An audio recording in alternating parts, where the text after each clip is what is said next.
What's up, guys? Welcome back to News Waves. Hopefully everyone had a good day yesterday. If you're celebrating the holidays with Christmas, hopefully you had a lot of fun with family, opened some presents, watched some football. But we're now back, of course, with gaming news for the week. And we do have quite a bit to go over here with a flash cart being shown off for the Switch that really took the internet by storm. And we have a little bit more information as to what's going on there. And also, we do have another leak that's taken place, this time, though, hitting Rockstar and Grand Theft Auto once again. And as I'm sure many of you out there got new consoles for the holidays, I figure we go over a bunch of different sales for each platform. So if you guys enjoy this video, make sure you hit that like button, helps out a ton. And if new here to the Spawn Wave channel, make sure you subscribe down below. And we're gonna start today with Insomniac Games, as they did put out a response to the entire situation around the ransomware group and a bunch of info around Wolverine and other things with Sony leaking out online. Now, this was posted up on X, actually at the end of last week. We can see this, where they say, we are aware that the stolen data includes personal information belonging to our employees, former employees, and independent contractors. It also includes early development details about Marvel's Wolverine for PlayStation 5. We continue working quickly to determine what data was impacted. We want everyone to enjoy the games we develop as intended and as our players deserve. However, like Logan, Insomniac is resilient. Marvel's Wolverine continues as planned. The game is in early production and will no doubt greatly evolve throughout development, as do all our plans. So the biggest thing here is the Wolverine clips you're seeing online are indeed early development. And yes, the game will probably change and shift throughout development. And I mean, by the end and it coming out, will probably look quite a bit different. I mean, obviously in terms of textures and fine details, but even in some gameplay mechanics and elements that we're seeing early on that maybe don't make it through some of the testing phases. So keep that in mind. We're not seeing anything happen with Logan getting canceled or shelved or even delayed to restructure it a bit. Now, it seems like they're going along as planned. Also, as part of that leak from Insomniac, we are getting more and more information from Sony themselves, as we're hearing about all kinds of data for PlayStation Plus and monthly active users. And one very interesting statistic shows off that the PlayStation 3 still has 2 million monthly active users. And while I can't show you the slide in question because technically it is stolen material, it is very interesting to think that, yeah, the PS3 still has more of an active user base than maybe you would expect. Now, the thing that's interesting about the PlayStation 3 is if you go online right now, there is a chance with certain more popular titles, you will be able to find matches. There have been many people on YouTube like Mystic Ryan, who's actually done this each year. I think he's also done it with the Vita, and was able to find people online to not only play against, but also talk to with the microphone and voice chat. So I don't know, 2023 rounding out the year, heading into 2024, it seems like Sony still understands that, yeah, millions of people are playing their PlayStation 3 online. Let me know if you're one of them. Oh, and we do have another rumor, kind of keep an eye on here when it comes to Sony and remastering more of their older titles. This one, though, I do think makes a bit of sense. One, for the intellectual property that's in question, and two, I think to kind of bridge the gap between releases. Now, this is something that was floated on the Xbox Era podcast, and we can see this over on Push Square, where they did transcribe this from Nick saying, "I've heard that we might be getting the original God of War Trilogy remastered on PlayStation. Is this a straight up port of what we got on PS3? In which case, I'm much less excited. Or is this something more involved, more in the remake realm?" I mean, I think either way, like, sure, Sony could look at the God of War trilogy from the PS3, but then before the PS2, we already have God of War 3 backwards compatible through the PS4 release, but I think having those first two to kind of round out that collection would make sense, considering it's actually one of the most played games on PlayStation Plus Classics tier through just streaming. Seriously, it's God of War 3, Last of Us Remastered, then God of War 1 and 2, and people are just streaming that, and that's, I mean, it's one of the most played games. Sony realizes it. There's probably some money to make there, even if you packaged in 1, 2, and 3 all as one game and one disc that you sell, it'd probably do pretty well, I figure. And guys, with some of the quick news out of the way, let's get into the bigger stuff. Let's start right away with a pretty serious breakthrough, if this holds to be correct, for the Nintendo Switch homebrew scene. Specifically, the idea of having a flash cartridge that you could buy, load up with an SD card full of all kinds of Switch games, and just play completely on stock firmware Nintendo Switch systems. Now, this is the tweet in question right now, and it absolutely exploded online, currently sitting at over 7 million views. This from Aftertime X saying we have obtained from one of our followers an exclusive video from an upcoming product this person is a beta tester for. Apparently a flashcart type device is coming pretty soon for Nintendo Switch, which supports all firmwares, all console types from all regions. Although it was long overdue, we were a bit skeptical, so we asked for some kind of proof, and to our surprise, the person sent us soon after a video demonstrating the product in use, and it seems perfectly legit. Now, I made a video going into a bit more around some of the things here I had some questions about a bit more in depth, so make sure you check that video out. But I did want to bring this back up because there is one talking point that I found very interesting that I wanted to cover, and two, Voltar also chimed in here. Now, Voltar has done a lot of work for like the hardware scene, kind of the aftermarket side for older systems. Like he actually released a board and a method to back up and even replace like that flash NAND that was having a hard time in the Wii U and breaking the system, which was awesome to see. But he says the Nintendo Switch will soon have a fully featured and updatable flash cart. This will be the only solderless mod available for newer revisions of the hardware, including the OLED. I'll have more info soon, so we're gonna want to keep an eye here on Voltar. It's interesting, updatable flash cart. See, there were two things I figured with this. One, if you use that flash cart on an official firmware Switch and went online, Nintendo would probably detect it and most likely ban your system. The other thing is, Nintendo could probably work to update systems going forward to make this flash cart just not work anymore. And if the flash cart is also updatable, then it most likely could keep up with what Nintendo is doing on their end, especially based on the community right now, where we have certain homebrew tools that are updated sometimes an hour after Nintendo posts a full system firmware update.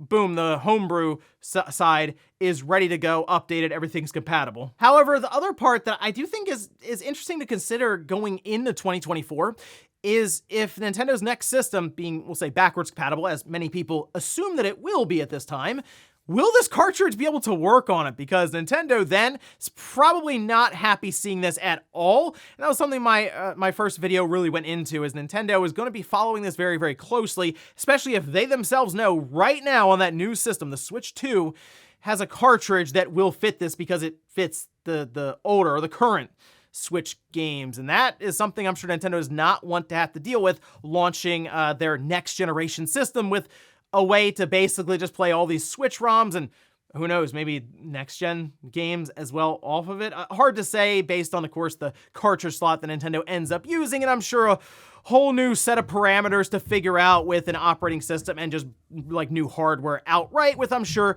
more and more security features to work through. But interesting stuff here. Definitely going to be keeping an eye on this one to see what Voltar has to say and just updates in general, as it's apparently launching in January, so we're like a month out.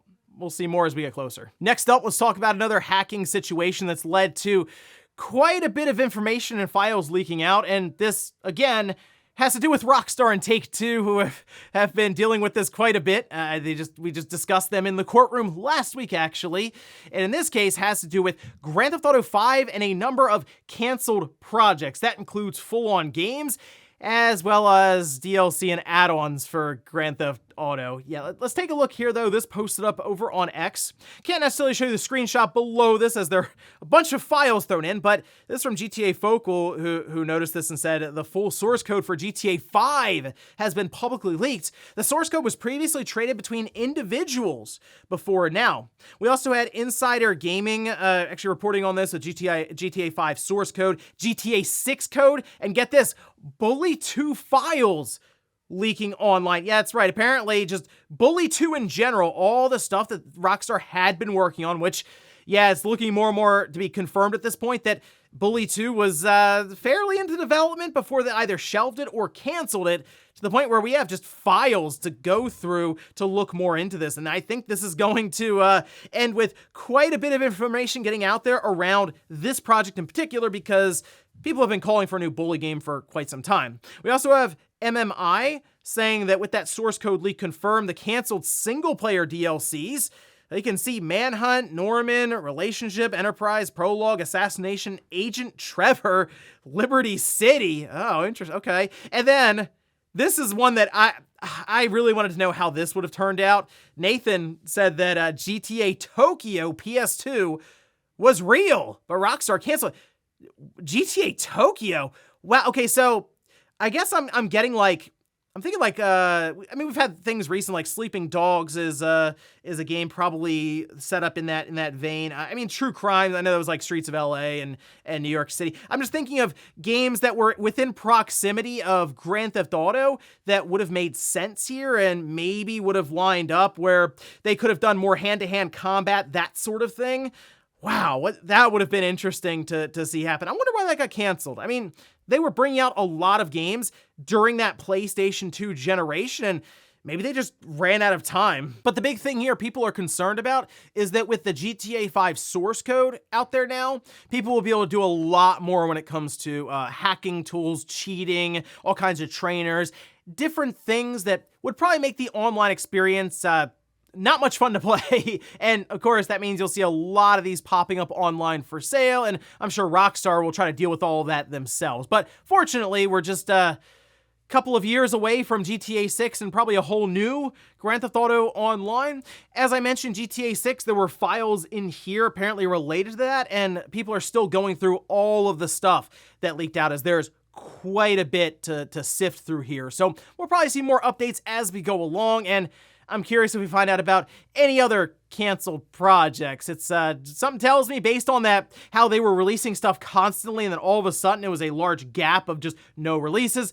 There were probably a lot of things that could have come out in that time, and it would sure be a shame to see a large list of canceled projects that probably could have slotted in nicely. And in our last bit of news, let's go over a bunch of different sales for the Switch, Xbox Series, and PlayStation 5. I figure many of you probably got new consoles this year for the holidays, and there's a lot of stuff out there to check out now. And we'll actually start here with the Switch, that has quite a bit happening right now in their sales and deals page. I do want to also mention that if you just got a Switch, you probably want to get some sort of storage, an SD card, for example. The 256 gigabyte, that's at $20 right now. It's good quality, name brand, and that's probably a good pickup on Amazon. It usually will get to you in a day or so. That's my recommendation there. However, moving over to games, and we're just going to scroll down just the overall sales and deals page as we name these. Starting with Red Dead Redemption, that one is marked down to $35. Mega Man Battle Network Collection at $30. Monster Hunter Rise plus Sunbreak at $40. That, of course, Monster Hunter Rise, and then the expansion, I mean, at $40, it's a lot of Monster Hunter to go through. Super Mario 3D World plus Bowser's Fury in at $40. Batman Arkham Trilogy, still can't recommend this one, so I would skip past that for now. I would say until we hear good news around Arkham Knight being resolved with the issues there around performance. Disco Elysium at $14. Star Wars Skywalker Saga at $18. Lego City Undercover at $6. Hogwarts Legacy at $42. That, by the way, had a massive list of issues that were fixed in the latest patch notes. I mean, it was huge, pages and pages of stuff. Legend of Heroes Trails into Reverie, that's $45. Dragon's Dogma Dark Arisen. You want to get ready for Dragon's Dogma 2 on the other platforms, what have you. Dragon's Dogma Dark Arisen at $5. Absolute steal. Street Fighter 30th Anniversary Collection at $10. Resident Evil, these are the cloud editions. I can't recommend them. Sometimes it gets kind of cut off and you're not really sure what you're buying. If you're new to the Switch, there are cloud versions of games, and I don't think it's a good pickup at their prices. Ghosts and Goblins Resurrection, though, that is on the RE Engine. That is worth a pickup at $10. Doom Eternal at $10. Wolfenstein 2 at $6. Quake 2 at $4. MLB The Show 23 marked down to $10. Kingdom Hearts Collection. These are cloud versions, once again. Can't necessarily recommend those. Tactics Ogre at $25. Final Fantasy X and X-2 HD at $20. By the way, all the other Final Fantasy games pretty much are on sale. I'll just recommend 10 and 10-2 for now. Crash and Spyro. This is the remastered bundle. So it's the Insane Trilogy and then the Spyro collection. That's at $27. That's 6 games, I believe, at that price. Pretty good deal. Moving over to Sony with the PlayStation 5. If you're considering upgrading the storage, there are many NVMe drives to pick from. Just make sure you have the right speeds. For example, here I'll just recommend the Corsair MP600 Pro 2 terabyte. Comes with a heatsink. I think it's a pretty good price there. Keep in mind, you will see these go on sale quite a bit, and a lot of times you can get the 2 terabyte for $100 or less. You just got to be kind of vigilant and check quite a bit. But moving on to games, Mortal Kombat 1 at $42. We have Hogwarts Legacy down to $35. God of War Ragnarok. Remember, that Valhalla DLC, it is free, and it's pretty good, but that game is at $40. Crew Motorfest at $30. Cyberpunk 2077, remember that had a big time update, resolved a lot of issues. Then there's also DLC you can pick from, that is at $30. Resident Evil 4 at $30. Last of Us Part 1 at $40. Horizon Forbidden West at $30. Borderlands 3, $9. Marvel's Midnight Suns at $18. Need for Speed Heat, $3.50. Demon's Souls at $30. Monster Hunter World at $10. This is a pretty good pickup at Monster Hunter World.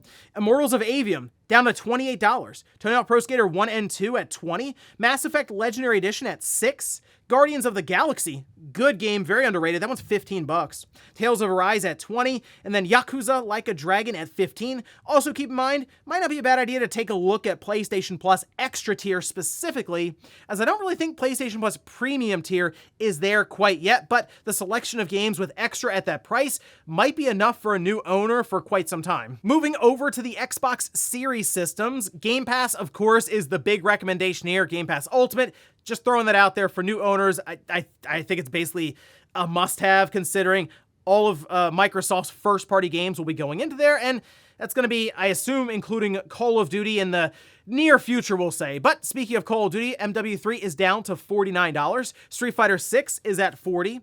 Dead Island 2 at $42. Diablo 4 also at $42. We have Elden Ring at $36. Ghost Trick, that's at $20. Tales of Arise and Scarlet Nexus, there's a bundle with these two games together at $30. Hogwarts Legacy, this is the digital deluxe edition at $40. Batman Arkham Collection, it's $9 for the 3 Arkham games. That's a pretty good recommendation there on the Xbox. Sifu at $16. Scott Pilgrim vs. the World, the game, at $5.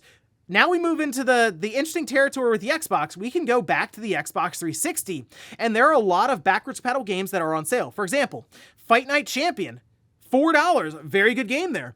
Blue Dragon is at $5. Black Ops 1, that's at $15. Black Ops 2 at $15. Lost Odyssey, a lot of people I saw online starting to discover this classic RPG from that 360 era. It is backwards compatible, it is $6. Max Payne 3 at $7. Skate 3, it's $3. And then Zone of the Enders HD, it's $10. And these are just a handful of games picked out from the current sales, as all 3 major platforms have like hundreds of games that are currently marked down. So of course, if you picked up a system over the holidays, or maybe some games and purchases online, leave some suggestions down below as to what people should be checking out. And before we go to the comment of the day, we're gonna take a look at the poll that I posted up yesterday, which is Game of the Year Madness, and it pit Super Mario Wonder versus Pikmin 4. And yeah, hey, Pikmin 4 had a good run. I will give it that. But Super Mario Bros. Wonder, what are you going to do with that one? It's Mario, it's the Mickey Mouse of gaming. It makes sense that it would absolutely run over Pikmin 4. But Pikmin 4, like I said, took down a bunch of big titles. And for a series that people have been begging for Pikmin 4 as kind of a meme for so long, and it's finally here, and it lived up to the hype, I would say. I think the future is bright for Pikmin. It's Mario, what are you gonna do? And we'll finish up with the comment of the day, as you're seeing here. This is from Daniel. It says, I want a Who Framed Roger Rabbit style Smash Bros. Movie. I saw this come up, and you know, I wouldn't be opposed to this completely. So, all right, Zelda, The Legend of Zelda movie, live action. But then you have like the Mario movie that's like computer generated, and then you also have maybe just one that's outright done like an animated film or cartoon style. And you try to mash them all together where you'll put the cartoon characters in the real world, or vice versa. You could do like Space Jam, for example, there. Interesting. I will say I'd be curious enough to buy a ticket to see something like that, a big collaboration with a clashing of all these styles, to really see it in the theater. And I guess at the end of the day, that's their ultimate goal, is to get you to buy a ticket and then have a massive box office draw. But just a collaborative effort that ends up like a Super Smash Bros. Movie would be enough. But hey, the creativity around a bunch of styles coming together, kind of like you said, Who Framed Roger Rabbit? Yeah, let's see what they can do. And ladies and gentlemen, that's going to do it here for Newswave. If you enjoyed this video, guys, hit that like button. If not, hit the dislike. Leave comments down below about everything we talked about here today. Where's this Switch flash cart where it seems like we're going to be getting some updates here soon? Are you interested in picking one of these up for your system? Then what about the GTA leaks from Rockstar with the potential for a Bully 2? Would you want to see that game maybe after Grand Theft Auto 6. Thanks guys for watching, and I'll see you next time.